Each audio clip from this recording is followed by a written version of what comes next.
Hello everyone, welcome to Discovery of Wine. Yet another episode.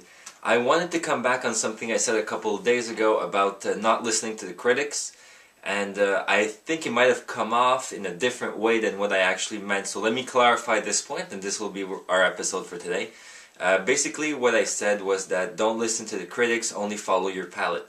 Now, it's always a good idea to look at what the critics are saying in order to get recommendations on wine. Otherwise you get to the SAQ and you don't really know what to pick unless you try something that you've already had before. So if you want to try new wines, always a good idea, see what others say about it. What I meant was, it's not because a critic gives it 95 out of 100 that you're going to like the wine. The important thing is to read the description the critic gives of the wine. If Robert Parker tells you that a certain wine is full-bodied, it's a fruit bomb, and the tannins are very tight, and you like, let's say, Pinot Noir from Burgundy or Beaujolais, you're going to understand that those are wines that are usually a lot more silky, that are a lot more based on little red fruit, that's going to be more prominent. So you might not like that other wine that Robert Parker gave 95 out of 100. So basically the point is very simple.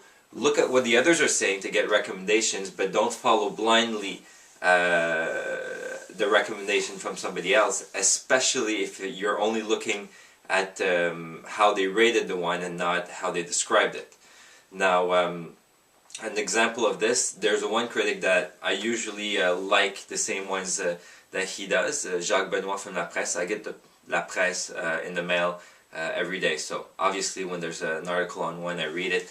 That's how I got to know him, or know his critiques, and basically usually I like his stuff. The first episode we did was a Carmenere that he had recommended in the press a few months ago.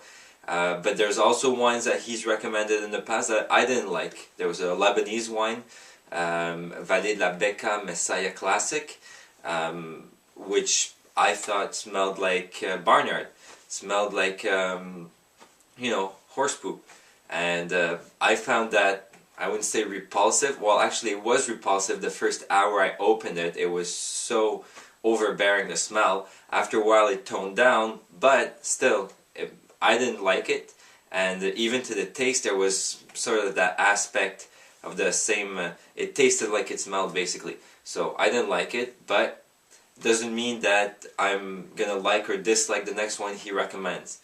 So basically, yeah, do follow your own palate. That's the most important thing. If you like a wine, that's the only thing that's important, but it can always help to have other people's opinions to help guide you through all the array of wine that we have available here.